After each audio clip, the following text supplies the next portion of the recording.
What was the stooge like? Oh, I mopped the floor with him. Did you? Yeah. See, again, that's why people are like, no one knew your vaccination status. You lied to your teammates. No. Day 3 of training camp, they sent this stooge in, and he showed these slides about what your vaccination percentage was in your team, where you compare to the rest of the league. And I started asking him questions about liability. Oh, I'm not a lawyer. Okay, cool. But you're in here talking about all these different things, and you don't talk about anybody's personal health issues. There's 0 exemptions. You took out religious exemptions. You took out PEG exemptions. You took out anybody's ability to have an opinion. No, I don't want to do this. Yeah. Well, it's not only going to affect your day-to-day status on the team, but your ability to get a job, your ability to keep a job, your ability to get a tryout if you get cut from this team, because you want to put a percentage above 90% of your team where you guys can have some sort of like special virtue. Like, look how amazing we are. We're above the 90% threshold here. Welcome back to the channel. Hope you're having a great day so far. Hope you enjoyed that intro clip of Aaron Rodgers on Joe Rogan's podcast. I will be leading with that story. My name is Brian Barsoon. I upload YouTube videos daily. I'll link all my socials down below in the description. There's a lot of news today, so I just want to jump right into it. So with this first story, Aaron Rodgers, quarterback of the Green Bay Packers, was recently on Joe Rogan's podcast, and he went into detail about his whole issues with the NFL when it comes to his current status. He says he's immunized, which he went into great detail. He wasn't able to get the mRNA vaccine because of medical issues that he has. So he had to go through an alternative route, and subsequently the NFL did not like his response to that, and he kind of blasted the NFL in a number of different ways, as you can see in that previous clip from earlier. But just wanted to get into this. Is from the Post Millennial. Rodgers said that the league wanted to virtue signal to the world that they had 95% compliance when it came to COVID vaccination, and for anyone non-compliant, they were going to send a stooge to your team to show you graphs of your vaccination percentage of your team compared to the league. And then that previous clip I just played explaining that. But in the 2021 NFL season, the league did not mandate players get vaccinated, but they encouraged them. So it was more of a coercion, if you ask me, in my opinion. Obviously, sending the guy there, the stooge, as he calls it, to kind of, make them get the vaccine. If you had an outbreak caused by a non-vaccinated player, this is Rodgers speaking, you not only forfeit that game if you had enough players out, but you wouldn't get paid for that week. That is from the NFL.com article. It's linked right there. That was from last year, about a year ago, stating that as much.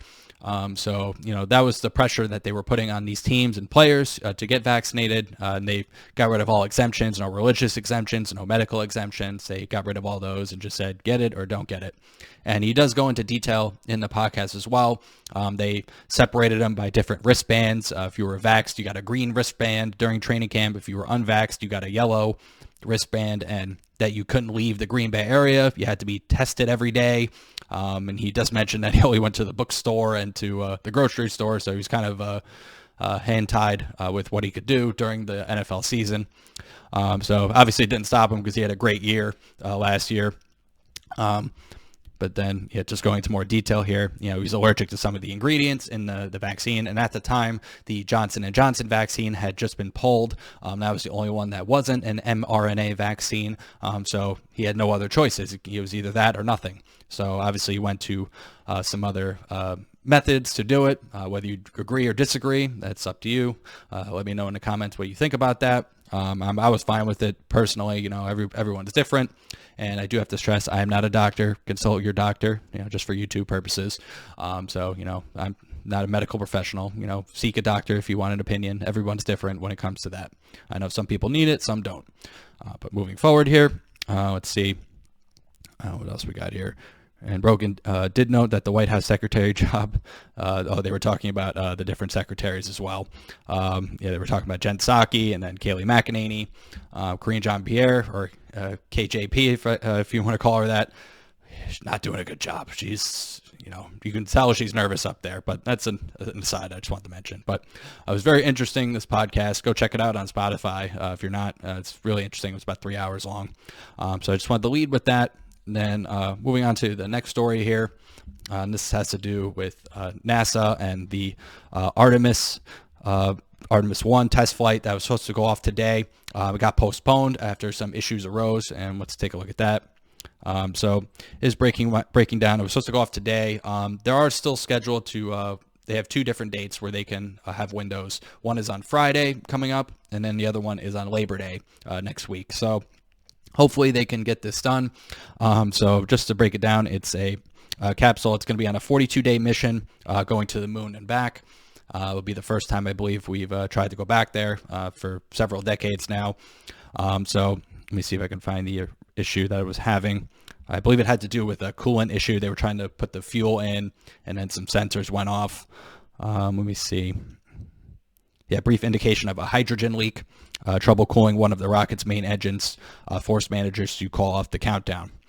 So we don't launch until it's right, said NASA Administrator Bill Nelson. I think it's illustrative that this is a very complicated machine.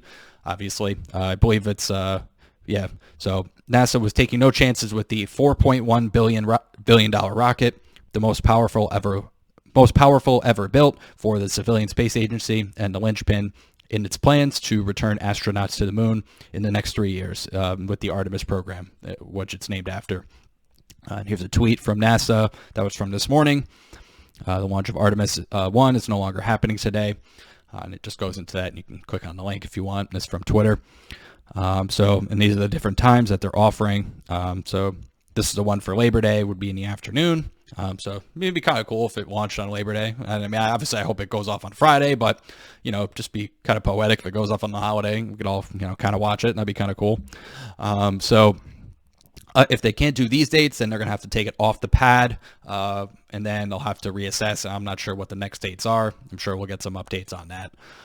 So their program, I think it's, like they said, they want 2025 is to eventually get, a spacecraft up into the moon, and then once they're settled there, then they want to go to Mars, and I'm sure Elon Musk will be happy to hear that. So, but moving on here to the next story, going into the federal judge with the Trump Mar-a-Lago case. This is from the Post-Millennial. Federal judge announces intent to appoint special master to review documents taken from Trump residents during raid. So it's a U.S. district judge, and it's in the Southern District of Florida, Eileen M. Cannon, that she, wants it to a special master to be appointed in the case, which is kind of like a third party in a sense. So, so let's take a look here. A federal judge on Saturday signaled that she will appoint a special master to independently review the documents the FBI took from Trump's Mar-a-Lago estate. And this, according to Fox News, U.S. District Judge Eileen M. Cannon from Southern District of Florida wrote in her preliminary order, and then just reads the statute. Without prejudice to parties' objections, court hereby provides notice of its preliminary intent to appoint a special master. So that's going to be on September 1st. They're going to have a hearing for that. The Justice Department, DOJ, has to respond by tomorrow, August 30th, to, determine if, moving forward for that. So I do want to note as well, this Fox News article that the Justice Department did respond to this, saying that they already reviewed all of the documents that they seized from the Mar-a-Lago raid, and saying that there's no point to have a independent special master assigned. So, I mean, in my opinion, obviously they're going to say that because they don't want to have any more eyes on this. It's, pretty unprecedented, whether you like it or not, whether you agree or disagree with it. It's very unprecedented that this has never been done before to a sitting or former president. So, obviously I'll keep you guys posted with any other news with that, but that's their response. And since the DOJ said they would provide more information in a separate filing, but they said that prior to the court issuing a preliminary order to go through the documents, privilege review team that went through the documents, and just as a definition, a special master is a independent court-appointed individual who in this case would be placed in charge of reviewing documents. So like I said, like a third party in a sense. So that's the update for that case. And Just finally, I want to touch upon this issue. Not going to really go into too much detail with it, but is it's still kind of breaking. This happened like in the late morning, early afternoon today. But this is from thehill.com. White House calls violence in Iraq disturbing, but says embassy not being evacuated. So just the breakdown of it very briefly, there's the green zone in Iraq, which is where all the embassies and the Congress and the government in Iraq is. It's in that zone. They're saying there's reports that it was breached and that the members of the U.S. Embassy were helicoptered away. I don't know for the full details on that. I'm seeing a couple different reports. I didn't want to lead with it. I just want to mention it briefly. It's still developing. We might get some more details on it later today. If I do get any more details, I might post it in a short or another quick video just as an update. But just looking here, Biden administration officials on Monday expressed concern about the violence unfolding in Iraq, but denied that personnel were being evacuated from the U.S. Embassy in Baghdad. So the Biden administration saying that no officials were evacuated. They're not denying it was breached, but I've seen some reports saying that there's video of helicopters, whisking people away. It's kind of far away, so it's kind of unconfirmed to me at this point. So I don't want to say it's true or false, but it does look like the green zone has been breached. So that's not good for the Iraq government and the people there. So, and there's been multiple injuries there that I believe have been confirmed. Let's see, CNN reported Monday that security forces fired tear gas and bullets as a crowd of protesters forced their way inside the green zone, heavily fortified area in the Iraqi capital. So still ongoing, still breaking. So I just wanted to mention that as well. Any updates, I'll let you guys know. That's going to do it for this video. Like, share, and subscribe if you enjoyed the content. I might put out another video later on today, or at least another short, if there's any updates about the previous news I covered, or some other news items going on throughout the day. All my socials are right here. I'm on Twitter, Rumble, Instagram, and True Social. I'll link all those down below in the description. Thanks for watching, and take care.